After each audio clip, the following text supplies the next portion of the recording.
하나님의 말씀은 요한 1서 2장 7절에서 11절까지의 말씀입니다. 요한 1서 2장 7절에서 11절. 다 찾으신 줄 믿고 우리 한 목소리로 읽도록 하겠습니다. 사랑하는 자들아, 내가 새 계명을 너희에게 쓰는 것이 아니라 너희가 처음부터 가진 옛 계명이니 이 옛 계명은 너희가 들은 바 말씀이거니와 다시 내가 너희에게 새 계명을 쓰노니 그에게와 너희에게도 참된 것이라. 이는 어둠이 지나가고 참빛이 벌써 비침이니라. 빛 가운데 있다 하면서 그 형제를 미워하는 자는 지금까지 어두움에 있는 자요, 그의 형제를 사랑하는 자는 빛 가운데 거하여 자기 속에 거리낌이 없으나 그의 형제를 미워하는 자는 어둠에 있고 또 어둠에 행하며 갈 곳을 알지 못하나니 이는 그 어둠이 그의 눈을 멀게 하였음이라. 아멘. 계속해서 우리가 요한 1서에 사도 요한 1서를 쓴 동기와 목적들 그리고 방향을 읽어 내려가고 있습니다. 지난 시간까지의 내용 속에서 결론의 메시지가 하나님은 사랑이시고요, 우리가 그 사랑을 받은 자로서 우리가 이 세상 속에서의 사랑을 실천하는 사람이 되어야 된다, 이런 말씀을 드렸죠. 그 사랑을 실천하는 데 있어서 오늘 중요한 단어가 하나 등장했습니다. 계명이라는 거예요. 물론 그 전에 말씀드렸던 내용 속에서는 말씀으로 기록되어 있다가 오늘은 계명이라고 하는 단어로 등장을 했는데요. 이 계명이라고 하는 것이 곧 말씀이죠. 구약 시대에는 계명이 곧 말씀이었습니다. 기록되어 있는 모세 오경을 가지고 그들이 신앙생활을 했기 때문이죠. 근데 신약에 와서 우리가 이제 구약은 계명, 율법 이런 식으로 표현을 하고 이제 신약의 모든 내용들은 이제 서신으로 나중에 정리가 되어진 성경을 우리가 갖고 있습니다.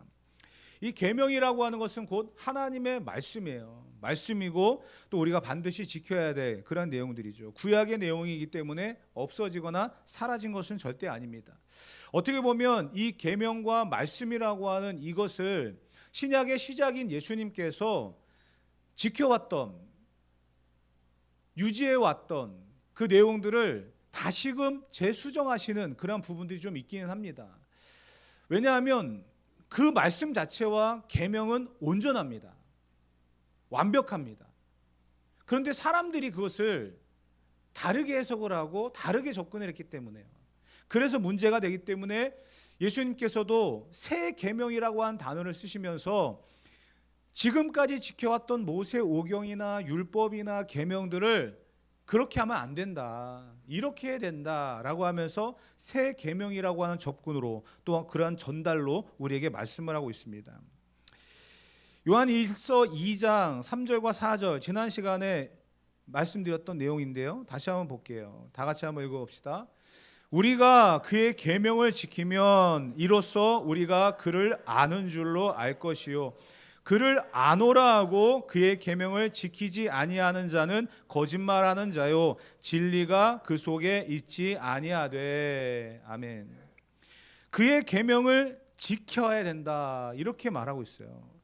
그의 계명을 지키지 아니하는 자는 거짓말하는 자고 진리가 그 속에 있지도 않다, 이렇게 말합니다. 계명을 지킨다, 그러면 우리가 그를 아는 것이다, 이렇게 요한은 이야기했거든요. 여기서 말하는 안다라고 하는 개념이 무엇이었습니까? 지식적으로 아는 거 아니라고 말씀드렸어요. 관계적으로 안다는 거예요. 내가 예수님이 이러이러한 분입니다 라고 하는 것을 아는 게 아니라 내가 그분을 알고 그분이 나를 안다라는 그런 개념이라고 말씀을 드렸죠. 즉 계명을 지키면 내가 그분을 알게 되고 그분도 나를 아는 그런 서로 간의 관계가 형성이 되어진다라는 거예요. 그만큼 계명을 지키는 것이 성도에게는 중요한 것이다, 이렇게 말씀을 하고 있습니다. 그러면서 요한은 오늘 본문을 이렇게 시작을 했어요. 7절과 8절 말씀 다 같이 읽어봅시다. 사랑하는 자들아, 내가 새 계명을 너에게 쓰는 것이 아니라 너희가 처음부터 가진 옛 계명이니 이 옛 계명은 너희가 들은 바 말씀이거니와 다시 내가 너희에게 새 계명을 쓰노니 그에게와 너희에게도 참된 것이라. 이는 어둠이 지나가고 참빛이 벌써 비침이니라. 아멘. 새 계명이라고 하는 것을 쓰면서 사람들이 들을 때 뭔가 새로운 것이구나 라고 하면서 받아들일까 봐 요한은 이렇게 얘기했어요. 너희가 처음부터 가진 옛 계명인데 이 옛 계명에 대해서 내가 새 계명이라고 하는 것을 말하는 이유를 분명히 알았으면 좋겠다. 지금까지 지켜왔던 계명인데 그것을 다시 이야기하는 것뿐이다. 반복해서 이야기하는 것이다. 그런 의미거든요. 그러니까 새롭다라고 해서 지금까지 지켜왔던 모세오경이나 율법이나 이 계명들을 완전히 바꾸는, 뒤집는 그러한 이야기가 아니라는 거예요. 그러면서 예전부터 있던 이 계명을 다시 너희에게 새롭게 쓰고 있다. 다시 쓴다. 너희가 잊어버렸을까 봐, 그 의미를 잊어버렸을까 봐 다시 기록하는 내용이다라는 것을 이야기하는 거예요. 그 이유가 8절에 등장을 했어요. 뭐라고 되어 있냐면 이는 어둠이 지나가고 참빛이 비치고 있다라는 거예요. 내 안에 죄성이 옛 계명에 대한 것도 제대로 지키지 못하는 그러한 잘못된 부분들이 너무나 많았다는 거예요. 그런데 이 어둠이, 죄성이 떠나가고 참빛, 곧 예수님께서 우리의 대원자로서 우리에게 임함으로 말미암아 우리에게 주어진 밝히 비춰지고 보여지는 새로운 그러한 계명, 말씀이 우리 가운데 임했다라는 거거든요. 좀 더 쉽게 이야기한다고 한다면 이런 거예요. 사람들이 옛 계명, 이 옛 계명을 지키는 데 있어서는요, 규칙이 있고 원칙이 있고 방향이 있었습니다. 그러다 보니까 그러한 것들을 지키면서 나름대로 어떤 외식도 생기게 되고요, 자랑도 되게 되어지고요, 그러면서 그 의미가 완전히 바뀌게 되었다는 거예요. 그러면서 자기의 어떤 죄성이나 하나님 앞에서의 자기의 관계나 이런 것들은 다 잃어버린 채 드러나는 행동과 모습에만 집중하며 살아갔다는 거예요. 나 이렇게 했습니다. 나 이렇게 살았습니다. 그런데 정말 그 모든 것들이 하나님 없는 모습이었다는 거예요. 그래서 예수님께서는 그 어둠, 과거의 일들을 벗어버리고 새로운 빛, 참빛이 너희에게 임함으로 인하여 새로운 계명, 이전에 있었던 계명이지만 이 계명을 너희가 온전하게 행하지 아니하였으므로 바르게, 온전하게 행할 수 있는 방향을 너희에게 제시한다라는 그런 의미로 말씀을 하고 있는 거예요. 레위기 19장 18절에 보게 되어지면 이런 말씀이 기록되어 있습니다. 다 같이 읽어봅시다. 원수를 갚지 말며 동포를 원망하지 말며 이웃사랑이를 내 몸같이 하라. 나는 여호와이니라. 아멘. 이게 옛 계명이에요. 지금 사랑에 대한 이야기를 하고 있잖아요. 하나님을 사랑하게 되면 계명을 지킨다. 이게 요한의 의도거든요. 계명을 지켜야 되는 이유가 다른 게 아니에요. 하나님을 사랑하기 때문에 라고 이야기하고 있어요. 근데 하나님을 사랑한다, 그 계명을 지킨다 라고 했을 때 그 계명에 뭐라고 쓰여져 있었냐면 레위기 19장 18절에 원수를 갚지 말며 동포를 원망하지 말며 이웃 사랑하기를 내 몸과 같이 하라, 이렇게 말했다는 거죠. 그런데 이것을 안 지킨 게 아니에요. 다 지켰다는 거죠. 원수를 갚지 말고 동포를 원망하지 않고 이웃을 사랑했다는 거예요. 근데 문제는 무엇이었냐면 이 상황들이 내가 했습니다라는 자랑이 되더라는 거예요. 원수를 안 갚았습니다. 동포를 사랑했습니다. 원망하지 않았습니다. 자랑이 되더라는 거예요. 그러기 때문에 문제가 일어났다는 것이죠. 그래서 예수님께서는요, 이러한 상황들 속에서 외식하고 자랑이 되어지는 그러한 옛 계명에 대하여 완전히 바꾸는 그런 것이 아니라 이렇게 하는 것이 맞았는데 너희가 잘못 이해하고 실천했다라고 하면서 새 계명이라고 하는 단어를 쓰신 거예요. 그러면서 예수님이 원수를 갚지 말며 동포를 원망하지 말고 이웃 사랑하기를 내 몸과 같이 하라라고 하는 이 옛 계명에 대하여 직접적인 실천을 하시고 부탁을 하시는 그런 장면이 등장합니다. 요한복음 8장 34절 35절 다 같이 읽어보겠습니다. 새 계명을 너희에게 주노니 서로 사랑하라. 내가 너희를 사랑한 것 같이 너희도 서로 사랑하라. 너희가 서로 사랑하면 이로써 모든 사람이 너희가 내 제자인 줄 알리라. 아멘. 참 여기서 중요한 메시지가 두 가지가 등장을 합니다. 첫째는 새 계명이라고 하는 전제로 전달되어지는 첫 번째 내용이 뭐냐면 내가 너희를 사랑한 것 같이 라고 되어 있어요.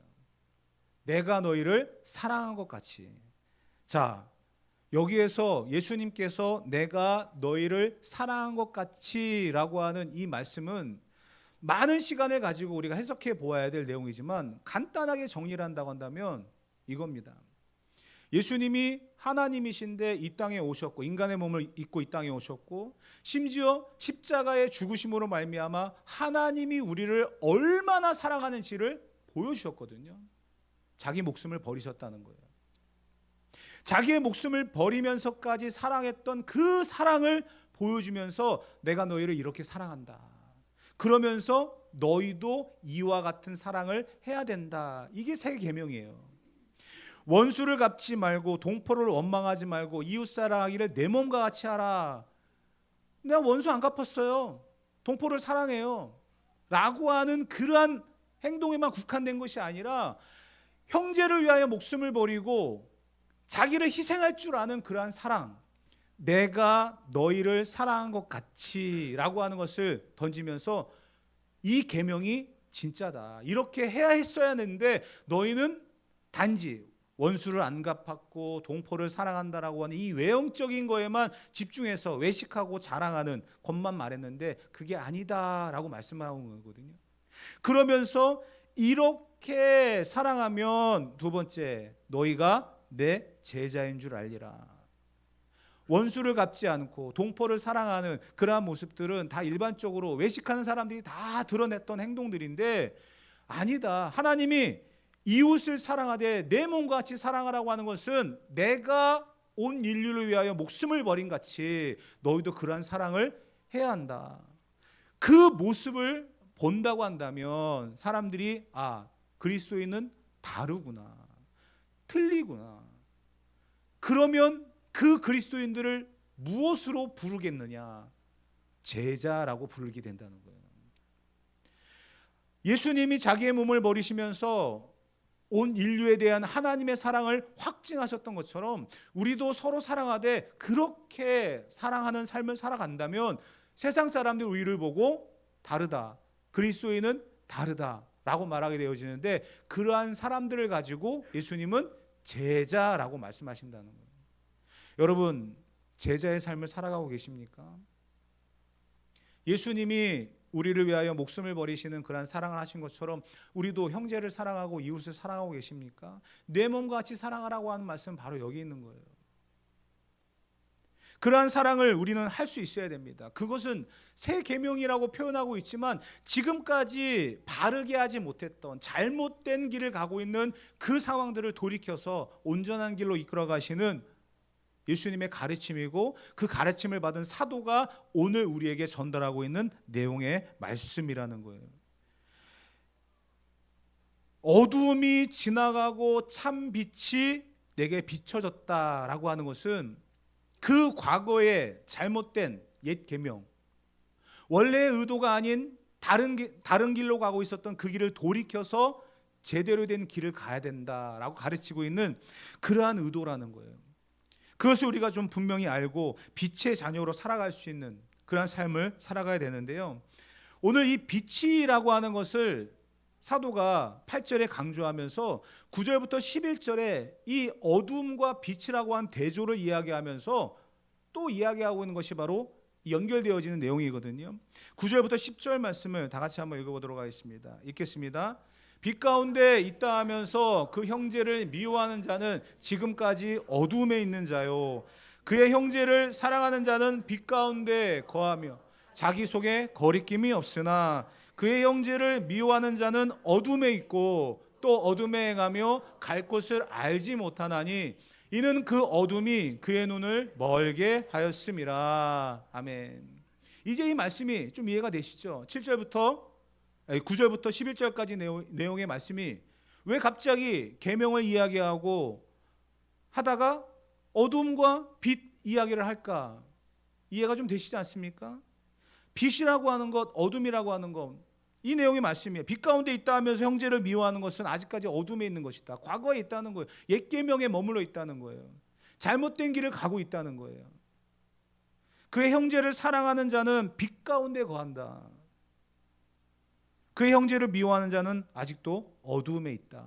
빛과 어둠에 대한 이야기를 이렇게 풀어나갔습니다. 사도가 형제를 사랑하지 아니하면 그리스도인도 아니고 지금 계명을 지키고 있지 않는 것이다 라고 말하며 이 무서운 지적을 하고 있어요. 굉장한 도전입니다. 우리가 심각하게 형제 사랑에 대해서 예수님이 우리를 위하여 목숨을 버리셨던 그 하나님의 사랑을 확증시키셨던 그 사랑을 우리의 삶에 어떻게 왜 해야만 하는지에 대해서 다시 한번 심각하게 생각해 보아야 될 부분이기도 합니다. 이 도전이 요한은 계속해서 이야기를 하고 있어요. 아주 심각한 대조를 이루면서 성경에 기록을 하면서 사랑의 사도라고 하는 별명을 가진 요한이기 때문에 그런지도 모르겠지만 이 부분을 우리에게 이렇게 가르치고 있어요. 요한일서 3장 10절부터 12절 다 같이 읽어보도록 하겠습니다. 이러므로 하나님의 자녀들과 마귀의 자녀들이 드러나나니 무릇 의를 행하지 아니하는 자나 또한 그 형제를 사랑하지 아니하는 자는 하나님께 속하지 아니하니라. 우리는 서로 사랑할지니 이는 너희가 처음부터 들은 소식이라. 가인같이 하지 말라. 그는 악한 자에게 속하여 그 아우를 죽였으니 어떤 이유로 죽였느냐? 자기의 행위는 악하고 그의 아우 행위는 의로움이라. 요한이 이야기하고 싶은 건 정말 극과 극 대조입니다. 하나님의 자녀들과 마귀의 자녀들이 드러난다. 그런데 그 대표적인 게 형제를 사랑하지 않는 자는 하나님께 속하지 아니하였다. 여러분, 하나님께 속한 사람들은 형제를 사랑하게 되어 있고요. 하나님께 속하지 않은 사람들은요, 형제를 사랑하지 않는답니다. 요한이 이야기하고 있는 것처럼 하나님의 자녀들은 형제를 사랑하지만 마귀의 자녀들은요, 형제를 사랑하지 않는데요. 얼마나 이 극과 극의 대조를 이루는 그런 이야기를 하고 있습니까? 그렇기 때문에 우리는 서로 사랑하면서 하나님의 자녀임을 드러낼 수 있는 그런 삶을 살아가야 된다는 거예요. 하나님의 자녀와 마귀의 자녀가 이것으로 구분이 되어진다지 않습니까? 요한일서 3장 14절 15절 다 같이 읽어보겠습니다. 우리는 형제를 사랑함으로 사망에서 옮겨 생명으로 들어간 줄을 알거니와 사랑하지 아니하는 자는 사망에 머물러 있느니라.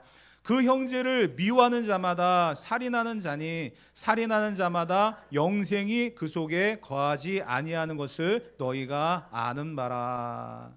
심지어는 하나님의 자녀와 마귀의 자녀를 구분할 뿐만 아니라 사랑이라고 하는, 형제를 사랑한다라고 하는 그 증거가 생명이냐 죽음이냐의 갈림기까지도 간다는 거예요. 얼마나 무서운 결과를 만들어내고 있습니까? 구원의 증거가 결국은 형제 사랑이라는 거예요. 보이지 않는 하나님을 어떻게 사랑합니까? 성경은 이야기하잖아요. 보이는 형제를 사랑하라고. 그 형제 사랑의 모습이 결국 생명까지도, 구원의 증거까지도 말씀을 하고 있다는 거예요. 요한일서 4장 20절부터 21절 다 같이 읽어봅시다. 누구든지 하나님을 사랑하노라 하고 그 형제를 미워하면 이는 거짓말하는 자니 보는 바 그 형제를 사랑하지 아니하는 자는 보지 못하는 바 하나님을 사랑할 수 없느니라. 우리가 이 계명을 주께 받았으니 하나님을 사랑하는 자는 또한 그 형제를 사랑할지니라. 아멘. 보이는 형제를 사랑하지 않으며 어떻게 보이지 않는 하나님을 사랑할 수 있느냐, 이런 지적까지도 요한은 하고 있습니다. 사도 요한은 이러한 부분에 있어서 성도들에게 강력한 도전을 주고 있는 거예요. 성도들끼리 사랑하지 않는다? 참 안타깝죠. 어디를 가든지 교회 그 이름이 그 교회를 대표하고 또 드러낸 특징이기도 할 때가 많이 있습니다. 많은 분들이 물어봅니다. 요즘 교회 어때? 라고 물어보죠. 그러면 저는 한마디 이야기하죠. 교회처럼 평안합니다. 우리 교회가 평안한 교회잖아요. 평안하죠. 그런데 그 이름대로 평안하고 은혜로워야 되는데 그러지 않는 교회들도 많이 있어요. 안타까운 통계가 있습니다. 물론 모두가 다 그런 게 아니에요. 또 이야기를 듣고서 혹시 여러분들이 또 색안경을 끼고 볼까봐 참 두렵지만 여러분들은 나름대로의 필터링이 되시고 나름대로 생각하실 수 있는 분들이라 생각해서 말씀을 드립니다. 이런 통계가 있어요. 한마음이라고 하는 이름을 갖고 있는 교회치고 싸워서 나눠지지 않은 교회가 없다라는 그런 이야기를 해요. 한 번 교회가 분열을 일으켜서 다툼이 일어나서 나눠졌던 교회가 이제는 우리가 한마음이 되어 봅시다라는 그런 의도로 한마음이라고 하는 이름을 짓는 그런 교회가 있대요. 그게 통계적으로 나와 있는 안타까움이고요. 사랑이라고 하는 그러한 이름이 들어가면 그 교회도 마찬가지로 그렇게 분열되고 나눠져서 흩어진, 그래서 새롭게 세워진 교회일 경우들도 있더라라는, 모두가 다 그런 건 아닙니다. 여러분들이 지나가다가 교회 이름 보고서 아, 저 교회는 나눈 교회네, 저 교회는 싸운 교회네, 이렇게 생각하시면 안 돼요. 그런 일들도 있다라는 것을 전제로 말씀을 드렸어요. 교회가 서로 사랑하지 않고 그 사랑의 모습이 드러나지 않는다라고 한다면 세상 사람들은 더 비난할 겁니다. 왜? 세상 사람들은요, 교회에 대한 기대감이 있어요. 자기들은 그렇게 살지 못하지만 교회는 그러면 안 된다라고 이야기합니다. 자기들은 그렇게 살지 못하지만 성도들은 그러면 안 된다라고 이야기합니다. 자기들은 그렇게 행하지 못하면서 목사와 장로와 권사와 교회 직분자들은 그러면 안 된다라고 이야기합니다. 심지어 교회를 등한시하는, 잘 나오다 안 나오는, 엄마 손에 이끌려 나오는 그런 모태신앙의 아이들도 가끔 가다 보면 엄마 아빠한테 이야기하죠. 왜 장로가 그래, 권사가 그래, 막 그러면서 이야기할 때도 있어요. 안타까운 현실들이죠. 우리는 세상 사람들의 기준을 뛰어넘는 사람이 돼야 돼요. 그 기준이 오늘 제시되고 있습니다. 서로 사랑하래잖아요. 사랑의 모습으로 섬기고 살아가는 그곳은 천국이 될 것입니다. 사랑하며 섬기는 그곳에 예수님이 우리와 함께 하시는 증거가 드러날 것입니다. 사랑하며 섬기는 그곳에 하나님이 우리와 함께 하셔서 영광을 받으실 것입니다. 그렇다고 한다면 교회가 사랑하는 모습으로 하나가 되어지고 예수님이 드러나고 하나님이 보여진다고 한다면 세상 사람들은 살아있는 교회, 정말 다르다라고 표현되어지는 교회라고 이야기하지 않겠습니까? 우리는 그것을 위해서 힘써야 되고 또 열심을 다해 살아가야 됩니다. 그래서 예수님은 이야기하잖아요. 내가 너희를 사랑한 것 같이 그렇게 사랑하는 교회로 세워져 가라. 그러한 성도들로 세워져 가라. 우리에게 주는 도전입니다. 우리에게 주는 명령입니다. 우리는 이 말씀을 붙들고 형제를 사랑하고 하나님을 사랑하는 이 계명을 지키며 살아가야 되는 거예요. 단순하게 말씀드렸던 것처럼 원수를 갚지 않고 동포를 사랑한다, 그러한 어떤 율법적인 계명적인 그러한 옛 계명에 머물러서 스스로를 자랑하고 드러내는 일에 앞장서다 보면은 이 새 계명, 내가 너희를 위하여 목숨을 버리고 희생했던 그 하나님의 사랑을 확증했던 그 내용들을 너희는 잊지 말고 살아가야 된다. 이 말씀조차도 우리가 무시하고 잊으며 살아가게 될 때가 있다는 거죠. 결국 사랑한다, 새 계명을 지킨다 라고 하는 것은 하나님 안에 내가 있다는 증거고요. 하나님이 내 안에 계시다는 증거입니다. 그렇기 때문에 요한은 이야기하잖아요. 하나님과의 사귐에 대해서. 하나님을 알고 하나님과의 깊은 관계를 맺는, 내가 하나님을 알고 그분이 나를 알아가는 것, 그것은 다른 게 아니라 이 사랑. 이 사랑의 실천이 진정한 계명을 드러내는 것이고요. 하나님의 말씀을 이룰 때에 우리는 진정한 하나님의 사랑을 실천하는, 드러나는 삶으로 연결되어진다는 것을 이야기하고 있는 것입니다. 그래서 지난 시간의 말씀 속에 결론을 다시 한번 끌어오는 거죠. 요한일서 2장 3절부터 6절까지 지난 시간의 결론이었어요. 다 같이 읽어봅시다. 우리가 그의 계명을 지키면 이로써 우리가 그를 아는 줄로 알 것이요, 그를 아노라 하고 그의 계명을 지키지 아니하는 자는 거짓말하는 자요, 진리가 그 속에 있지 아니하되 누구든지 그의 말씀을 지키는 자는 하나님의 사랑이 참으로 그 속에서 온전하게 되었나니 이로써 우리가 그의 안에 있는 줄을 아노라. 그의 안에 산다고 하는 자는 그가 행하시는 대로 자기도 행할지니라. 아멘. 하나님을 사랑하고 형제를 사랑하고, 이것이 지금까지 우리에게 주어진 명령인데도 불구하고 우리가 이것을 온전히 이루지 못할 때가 많이 있었습니다. 생각으로는 가능한데 몸으로는 실천하지 못할 때가 많이 있었다는 거예요. 그래서 요한은 이러한 말을 또 우리에게 강조하면서 결론의 메시지를 전달합니다. 요한일서 3장 16절부터 18절까지의 말씀 다 같이 읽어봅시다. 그가 우리를 위하여 목숨을 버리셨으니 우리가 이로써 사랑을 알고 우리도 형제를 위하여 목숨을 버리는 것이 마땅하니라. 누가 이 세상의 재물을 가지고 형제의 궁핍함을 보고도 도와줄 마음을 닫으면 하나님의 사랑이 어찌 그 속에 거하겠느냐. 자녀들아, 우리가 말과 혀로만 사랑하지 말고 행함과 진실함으로 하자. 아멘.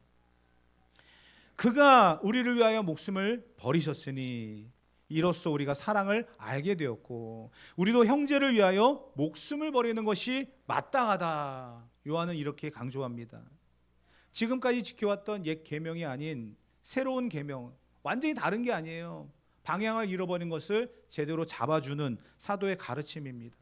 그러면서 우리가 목숨을 버릴 수 있는 게 무엇인가? 예를 들어서 여러분, 만약에 이 가운데 누군가가, 극단적인 예입니다, 이 가운데 누군가가 정말 심각한 죄를 지어서 사형 선고를 받았다고 생각해 보십시오. 근데 그분을 위해서 여러분 대신 총 맞고 교수형에 처할 수 있는 사람이 있습니까? 그런 이야기를 하는 게 아니에요, 여러분.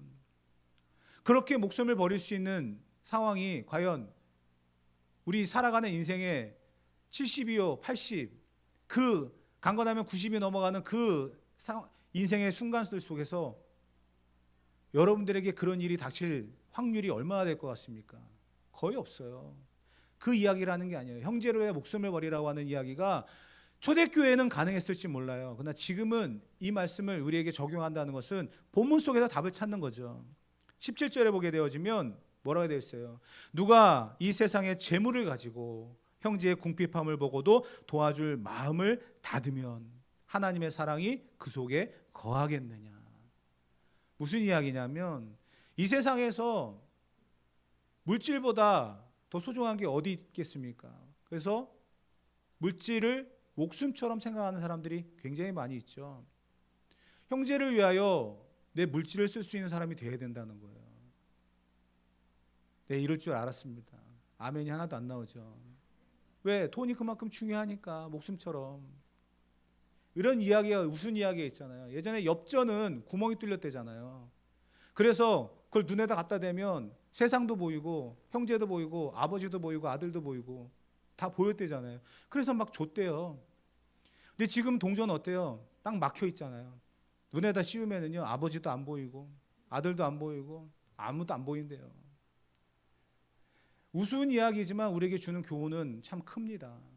여러분, 세상 사람들도요,